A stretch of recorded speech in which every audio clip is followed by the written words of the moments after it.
ನಮಸ್ಕಾರ, ಯೋಯೋ ಟಿವಿಗೆ ಸುಸ್ವಾಗತ. ಶ್ರೀರಾಮನವಮಿಯ ಶುಭಾಶಯಗಳು. 13 ಏಪ್ರಿಲ್ 2019 ಶನಿವಾರದ ರಾಶಿ ಫಲಗಳು. ಮೇಷರಾಶಿ, ಹಿಂದಿನ ಅನುಭವಗಳ ನೆಲೆಯಲ್ಲಿ ಜಾಗ್ರತೆ ಹೆಚ್ಚಾಗಿ ಹೆಜ್ಜೆ ಇಡಬೇಕು. ಕಿರಿಕಿರಿ ಮಾಡುವವರನ್ನ ನಿಯಂತ್ರಿಸಿಕೊಳ್ಬೇಕು. ಜಯ ಇರುವವರಿಗೆ ಭಯ ಇಲ್ಲ.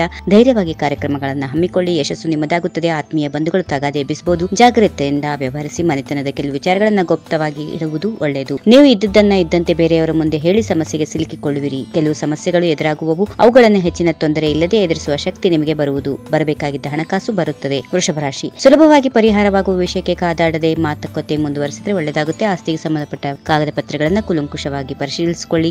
ದೂರದ ಊರಿನಿಂದ ಬರುವ ಬಂಧುಗಳ ಆಗಮನದಿಂದ ಅನಿರೀಕ್ಷಿತವಾಗಿ ನಿಮ್ಮ ಬಹುದಿನದ ಸಮಸ್ಯೆಗೆ ಪರಿಹಾರ ಸಿಗುತ್ತದೆ. ಇದರಿಂದ ಮಗನ ಮದುವೆ ಮಾಡುವ ಆಸೆ ಚಿಗುರುತ್ತದೆ. ಗ್ರಹಗಳ ಆಟ ಯಾವ ರೀತಿಯಲ್ಲಿ ಇರಬಹುದು ಅದನ್ನು ಸ್ವೀಕರಿಸಿ ಹಿರಿಯರ ಮಾತುಗಳನ್ನು ತಾಳ್ಮೆಯಿಂದ ಕೇಳಿಸಿಕೊಂಡು ಅವುಗಳನ್ನು ನಿಮ್ಮ ಜೀವನದಲ್ಲಿ ಅಳವಡಿಸಿಕೊಳ್ಳಿ. ಕೂಡಿಟ್ಟ ಹಣವೆಲ್ಲ ನೀರಿನಂತೆ ಖರ್ಚಾಗುತ್ತಿರುವುದರಿಂದ ಹಣದ ಉಳಿತಾಯಕ್ಕೆ ಸಂಚಕಾರ ಬರಲಿದೆ. ಹಣಕಾಸಿನ ವಿಚಾರದಲ್ಲಿ ಜಾಗ್ರತೆ ಅಗತ್ಯ. ಮಿಥುನ ರಾಶಿ, ಬಹುಮುಖ ಕಡತ ಒಂದು ಕಣ್ಮರೆಯಾಗುವುದರಿಂದ ಚಿಂತೆಗೆ ಒಳಗಾಗುತ್ತಿರಿ. ವ್ಯವಧಾನದಿಂದ ಹುಡುಕಿದ್ರೆ ಸಂಜೆ ವೇಳೆ ಆ ಕಡತ ದೊರೆಯುವ ಸಾಧ್ಯತೆ ಇದೆ. ಕಾರ್ತವೀರ್ಯ ಅರ್ಜುನನ ಮಂತ್ರ ಪಠಿಸಿಕೊಳ್ಳಿ. ನೀವು ಎಷ್ಟೇ ಶ್ರಮ ಪಟ್ಟರು ಕೆಲಸ ಮಾಡಿದ್ರು ಈ ಮರದ ಕಡೆಗೆ ಕುಳಿತು ಮಜ್ಜಿಗೆ ಕುಡಿದಂತೆ ನಿಮ್ಮ ಕೆಲಸಗಳಲ್ಲಿ ಇಲ್ಲದ ತಪ್ಪುಗಳನ್ನು ತೋರಿಸಿ ನಿಮ್ಮನ್ನ ಅವಮಾನಗೊಳಿಸುವ ಸಾಧ್ಯತೆಗಳಿವೆ. ಈ ಬಗ್ಗೆ ಎಚ್ಚರದಿಂದ ಇರಿ. ದೂರದ ಬೆಟ್ಟ ನುಣ್ಣಗೆ ಎಂಬಂತೆ ತಿಳಿದು ಭ್ರಮೆಯಲ್ಲಿ ಚಡ್ಪಡಿಸುವುದಕ್ಕಿಂತ ಸಂದಿಗ್ಧ ಪರಿಸ್ಥಿತಿ ಎದುರಾಗಬಹುದು. ಶ್ರೀರಾಮ ರಕ್ಷಾ ಸ್ತೋತ್ರವನ್ನು ಪಡಿಸಿಕೊಳ್ಳಿ. ವಿಷ್ಣುವಿನ ಆರಾಧನೆ ಮೂಲಕ ಶುಭ ಸಿಗುತ್ತದೆ. ಕಟಕ ರಾಶಿ, ವೃತ್ತಿಯಲ್ಲಿ ಬೇಸರ ಉಂಟಾಗುವುದು ಮತ್ತು ಕೆಲಸದ ಬದಲಾವಣೆ ಮಾಡುವ ಸಂದರ್ಭ ಬರಬಹುದು. ಹಾಗಂತ ಸದ್ಯದ ವೃತ್ತಿಗೆ ರಾಜೀನಾಮೆ ನೀಡುವುದು ಸೂಕ್ತವಲ್ಲ. ಕೆಲವರು ಇರುವ ಕೆಲಸವನ್ನೇ ಅಚ್ಚುಕಟ್ಟಾಗಿ ಮಾಡಿ. ವಿಷ್ಣು ಸಹಸ್ರನಾಮದ ಮಹಿಮೆ ಅಪಾರವಾಗಿದೆ. ಅಗತ್ಯವಾಗಿ ವಿಷ್ಣು ಸಹಸ್ರನಾಮ ಪಾರಾಯಣ ಮಾಡಿಕೊಳ್ಳಿ. ಆಂಜನೇಯನ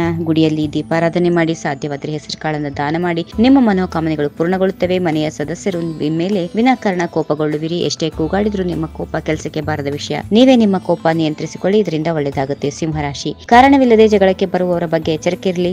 ಭಯಪಡದೆ ಇಂತಹ ಜನರನ್ನ ದೂರ ಇಡುವುದು ಒಳ್ಳೆಯದು. ಸಂಗಾತಿಯ ಸಕಾಲಿಕ ಎಚ್ಚರಿಕೆ ಮಾತನ್ನ ಆಲಿಸಿ ಮತ್ತು ಪಾಲಿಸಿ. ಇದರಿಂದ ಶುಭವಾಗುತ್ತೆ. ಕೆಲವು ದಿನಗಳಿಂದ ಬರಲಿಲ್ಲವಲ್ಲ ಎಂದು ತಿಳಿದುಕೊಂಡ ಹಣದ ಬಾಬತ್ತು ನಿರಾಯಸವಾಗಿ ಸ್ವೀಕರಿಸುತ್ತೀರಿ. ಇದರಿಂದ ನೀವು ಮಾಡಿದ ಸಾಲದ ತಿರುವಳಿಗೆ ಸಹಾಯವಾಗುತ್ತದೆ. ಮಕ್ಕಳ ಮೂಲಕವಾಗಿ ಹೊಸ ಆಸ್ತಿ ನಿವೇಶನ ಇತ್ಯಾದಿ ಹೊಂದುವ ಕಾಲ ಇದಾಗಿದೆ. ಇದರಿಂದ ಮನೆಯ ಸದಸ್ಯರು ಹರ್ಷಿತರಾಗಿರುತ್ತಾರೆ. ಗೆಳೆಯರು ಆತ್ಮೀಯರು ನಿಮಗೆ ಸಹಾಯ ಹಸ್ತ ನೀಡುತ್ತಾರೆ. ಕನ್ಯಾ ರಾಶಿ, ಹೊಸ ಕಾರ್ಯಕ್ರಮ ಯೋಜನೆಗಳ ಅನುಷ್ಠಾನಕ್ಕೆ ಈ ದಿನ ಅನುಕೂಲವಾಗಿದೆ. ವಾಹನ ಖರೀದಿ ಬಗ್ಗೆ ಚಿಂತಿಸುತ್ತೀರಿ. ನಿಮ್ಮ ಮನಸ್ಸಿಗೆ ಒಪ್ಪುವ ವಾಹನವನ್ನ ಖರೀದಿ ಮಾಡುವಿರಿ. ತೋಟಗಾರಿಕೆ ಸಂಬಂಧಿಸಿದ ಚಟುವಟಿಕೆಗಳಲ್ಲಿ ನಿಮ್ಮ ಪರಿಶ್ರಮ ಹಾಗೂ ಬಂಡವಾಳ ಸಫಲತೆಯನ್ನು ಹೊಂದುತ್ತದೆ. ಹಣಕಾಸಿನ ವಿಷಯದಲ್ಲಿ ಚಾಣಾಕ್ಷಮತೆಗಳಾದ ನಿಮ್ಮ ವ್ಯವಹಾರದಲ್ಲಿ ಕುಶಲತೆಯಿಂದ ವ್ಯವಹರಿಸುತ್ತೀರಿ. ನಿಮ್ಮ ಸಾದಾಸೀದಾ ಗುಣ ನಿಮ್ಮನ್ನು ಎಲ್ಲರೂ ಗೌರವ ಆಧಾರದಿಂದ ಕಾಣುವಂತೆ ಮಾಡುತ್ತದೆ. ಒಂದು ದೊಡ್ಡ ಸಮಸ್ಯೆ ಮಂಜಿನಂತೆ ಕರಗಿ ಹೋಗೋದ್ರಿಂದ ಮನಸ್ಸು ನಿರಾಳವಾಗುತ್ತದೆ. ಹಣಕಾಸಿನ ಸ್ಥಿತಿ ಉತ್ತಮವಾಗಿದೆ. ತುಲಾ ರಾಶಿ, ನೀವು ನಂಬಿದ ನಿಮ್ಮ ಹತ್ತಿರದವರು ನಿಮಗೆ ಬೇಸರವಾಗುವಂತೆ ನಿಮ್ಮ ವಿರುದ್ಧ ವೈರ ಸಾಧಿಸುವ ಸಾಧ್ಯತೆಗಳಿವೆ. ಹೀಗಾಗಿ ಈ ಬಗ್ಗೆ ಎಚ್ಚರಿಕೆಯಿಂದ ಇರುವುದು ಒಳ್ಳೆಯದು. ಮಕ್ಕಳ ಕಲರವ ನಿಮಗೆ ಹೆಚ್ಚಿನ ಸಂತೋಷವನ್ನ ಉಂಟು ಮಾಡುವುದು. ಸುಮ್ಮನೆ ಹತ್ತಿರದವರೊಬ್ಬರನ್ನ ಎದುರು ಹಾಕಿಕೊಳ್ಳುವ ಭಯ ಇರುತ್ತದೆ. ಹಾಗಾಗಿ ಇನ್ನೊಬ್ಬರ ವ್ಯವಹಾರದಲ್ಲಿ ಮೂಗು ತೂರಿಸದೇ ಇರುವುದು ಒಳ್ಳೆಯದು. ಆಂಜನೇಯ ಸ್ವಾಮಿ ಸ್ತೋತ್ರವನ್ನ ಪಠಿಸಿಕೊಳ್ಳಿ. ಬಡವರಿಗೆ ಆಹಾರವನ್ನ ನೀಡಿ. ತುಂಬಾ ದಿನಗಳಿಂದ ನೆನೆಗುದಿಗೆ ಬಿದ್ದಿದ್ದ ಕಾರ್ಯವೊಂದು ಇಂದಿನ ಶ್ರಮದಿಂದಾಗಿ ಸುಖಾಂತ್ಯ ಕಾಣುತ್ತದೆ. ಹಿರಿಯರ ಆಶೀರ್ವಾದ ಪಡೆದುಕೊಂಡು ಕಾರ್ಯವನ್ನ ಆರಂಭಿಸಿದ ದಿನದ ಅಂತ್ಯದಲ್ಲಿ ಸಿಹಿ ಸುದ್ದಿಯನ್ನ ಕೇಳುತ್ತೀರಿ. ವೃಶ್ಚಿಕ ರಾಶಿ, ವೃತ್ತಿಯಲ್ಲಿ ಬದಲಾವಣೆಯ ಗಾಳಿ ಬೀಸಲು ಆರಂಭಿಸಿದೆ. ಹಾಗಾಗಿ ವೃತ್ತಿಯಲ್ಲಿ ಹೊಸ ಗಳಿಕೆಯ ಲಾಭಗಳು ಇರುತ್ತವೆ. ಹೊಸ ವಸ್ತುಗಳನ್ನ ಖರೀದಿ ಮಾಡಲು ನೂತನ ಅವಕಾಶ ಕೂಡಿ ಬರುತ್ತದೆ. ನಿಮ್ಮ ಸಾಧನೆಗೆ ತಕ್ಕ ಗೌರವ ಆಧಾರಗಳು ಸಿಗುವ ಸಾಧ್ಯತೆಗಳಿವೆ. ಜನರನ್ನ ವಿಶ್ವಾಸಕ್ಕೆ ಪಡೆದು ಅವರಿಂದ ಕಾರ್ಯ ಮಾಡಿಸಿಕೊಳ್ಳುತ್ತೀರಿ. ಕಚೇರಿಯಲ್ಲಿನ ಸಹೋದ್ಯೋಗಿಗಳು ನಿಮ್ಮ ಬೆಂಬಲಕ್ಕೆ ನಿಲ್ಲುತ್ತಾರೆ. ನಿಮ್ಮ ನಿರೀಕ್ಷೆಗೆ ಸರಿಹೊಂದುವ ಬಾಳ ಸಂಗಾತಿಯ ಆಯ್ಕೆಯ ಬಗ್ಗೆ ಸಾಫಲ್ಯತೆ ಪಡೆಯಲು ಅವಕಾಶಗಳಿವೆ. ಹೆಚ್ಚಿನ ಲಾಭಾಂಶ ಪಡೆಯಲು ಆಂಜನೇಯ ಸ್ತೋತ್ರವನ್ನು ಪಠಿಸಿಕೊಳ್ಳಿ. ಧನುಸ್ ರಾಶಿ, ಧೈರ್ಯ ಸಾಹಸ ಪ್ರವೃತ್ತಿಯಾದವರು ನೀವು ಮುನ್ನುಗ್ಗೋದ್ರಲ್ಲಿ ಹಿಂದೆ ಬೀಳ್ಬೇಡಿ. ಹಾಗಂತ ಆತುರದ ನಿರ್ಧಾರ ಸೂಕ್ತ ಅಲ್ಲ. ಹಿರಿಯರ ಆಶೀರ್ವಾದದಿಂದ ಹಮ್ಮಿಕೊಂಡ ಕಾರ್ಯಗಳು ಯಶಸ್ಸನ್ನ ಕಾಣುತ್ತವೆ. ನಕಾರಾತ್ಮಕ ಧೋರಣೆಗಳನ್ನ ಕೈಬಿಡಿ. ಉತ್ತಮ ಜನರಿಂದ ನಿಮಗೆ ಬೆಂಬಲ ದೊರೆಯುತ್ತದೆ. ಆರೋಗ್ಯದ ಕಡೆ ಗಮನ ಕೊಡೋದು ಒಳ್ಳೆಯದು. ಮಕ್ಕಳ ಅಭಿವೃದ್ಧಿಯಲ್ಲಿ ಹೆಚ್ಚಿನ ಪ್ರಗತಿ ಕಂಡುಬರುತ್ತದೆ. ದೂರದ ಊರಿನ ಪ್ರವಾಸ ದಿಢೀರಾಗಿ ನಿರ್ಧಾರವಾಗುವುದು. ಅದಕ್ಕಾಗಿ ತಯಾರಿ ಕೂಡ ಮಾಡಿಕೊಳ್ಳಬೇಕಾಗುತ್ತದೆ. ಕುಲದೇವರ ಪ್ರಾರ್ಥನೆಯಿಂದ ನಿಮ್ಮ ಮನೋಕಾಮನೆಗಳು ಪೂರ್ಣಗೊಳ್ಳುತ್ತವೆ. ಮಕರ ರಾಶಿ, ಮಾತೆ ಮುತ್ತು ಮಾತೆ ಶತ್ರು. ಹೀಗಾಗಿ ಬೇಡದ ಮಾತುಗಳನ್ನು ಮಾತನಾಡಿ ಸುಮ್ಮನೆ ಕಿರಿಕಿರಿಗೆ ಹಾಕಿ ಸಿಕ್ಕಿಕೊಳ್ಳಬೇಡಿ. ಕ್ಲಿಷ್ಟ ಸನ್ನಿವೇಶಗಳನ್ನು ಜಾಣ್ಮೆಯಿಂದ ಎದುರಿಸುವುದು ಒಳ್ಳೆಯದು. ಅಡಿಕೆ ಕದ್ದಮಾನ ಆನೆ ಕೊಟ್ಟರು ಹೋಗದು ಎಂಬಂತೆ ನೀವು ತಮಾಷೆಗಾಗಿ ಮಾಡಿದ ಒಂದು ಪ್ರಸಂಗವು ನಿಮ್ಮ ಗೌರವಕ್ಕೆ ಕುಂದು ತರಬಹುದು. ಹಿರಿಯರಾಗಿ ಹಿರಿತನದಿಂದ ಬಾಳ್ವೆ ನಡೆಸಿ. ಕಾರ್ಯ ಸಾಧನೆಗೆ ನಿಮ್ಮ ತಾಳ್ಮೆಯ ಉತ್ತಮ ಅಡಿಪಾಯ.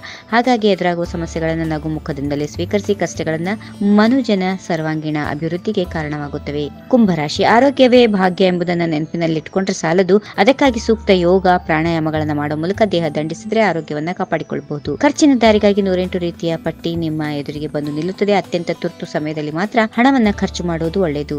ಆಂಜನೇಯ ಸ್ವಾಮಿ ಸ್ತೋತ್ರ ಪಡಿಸಿಕೊಳ್ಳಿ. ಮನೆಯೊಳಗಿನ ಅಸಮಾಧಾನದ ಹೊಗೆ ನಿಮಗೆ ಉಸಿರು ಕಟ್ಟಿಸುವ ವಾತಾವರಣವನ್ನ ಸೃಷ್ಟಿಸುತ್ತದೆ.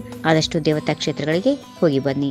ಮನಸ್ಸಿನ ಶಾಂತಿಯನ್ನ ಕಾಪಾಡಿಕೊಳ್ಳಿ. ಕೊನೆಯದಾಗಿ ಮೀನರಾಶಿ, ವಿಶೇಷ ಯೋಚನೆಗಳನ್ನ ಕೈಗೊಂಡು ಅದರಲ್ಲಿ ಯಶಸ್ಸು ಹೊಂದುವ ಕನಸು ಕಾಣುತ್ತೀರಿ. ನಿಮ್ಮ ಕನಸು ನನಸಾಗುವಂತೆ ದೇವರಲ್ಲಿ ಪ್ರಾರ್ಥನೆ ಮಾಡಿ ಮತ್ತು ಆಂಜನೇಯ ದೇವಸ್ಥಾನದಲ್ಲಿ 7 ದೀಪ ಹಚ್ಚಿ ಬನ್ನಿ. ನಿಮಗೆ 100 ಕಡೆಗಳಿಂದ ಪ್ರಶಂಸೆಗಳು ಬರುವ ಸಾಧ್ಯತೆ ಅಧಿಕವಾಗಿದೆ. ನೀವು ಮಂಡಿಸಿದ ಪ್ರಬಂಧ ಮೇಲಾಧಿಕಾರಿಗಳಿಂದ ಒಪ್ಪಿಗೆ ಪಡೆಯುವುದರಿಂದ ಸಂತಸದ ಕ್ಷಣಗಳನ್ನು ಅನುಭವಿಸುತ್ತೀರಿ. ಮಕ್ಕಳೇ ಮಾಣಿಕ್ಯ ಎಂದು ಹಿರಿಯರು ಹೇಳಿದ್ದಾರೆ. ಆದರೆ ಈಗ ಕಾಲ ಬದಲಾಗಿದೆ. ಮಕ್ಕಳೇ ಪೀಡಕರವಾಗಿ ಮನಸ್ಸಿಗೆ ಘಾಸಿಯನ್ನು ಉಂಟು ಮಾಡಬಹುದು. ಹಾಗಾಗಿ ಭಗವಂತನನ್ನ ಅನನ್ಯ ಭಕ್ತಿಯಿಂದ ಜಪಿಸಿ ಮಾನಸಿಕ ನೆಮ್ಮದಿ ಪಡೆದುಕೊಳ್ಳಿ. ಹೀಗಿವೆ ಈ ದಿನದ ರಾಶಿ ಫಲಗಳು. ಸರ್ವರಿಗೆ ಶುಭವಾಗಲಿ. ಶುಭ ದಿನ. ಸರ್ವೇ ಜನಃ ಸುಖಿನೋ ಭವಂತು. ಮತ್ತೊಮ್ಮೆ ಶ್ರೀರಾಮನವಮಿಯ ಶುಭಾಶಯಗಳು.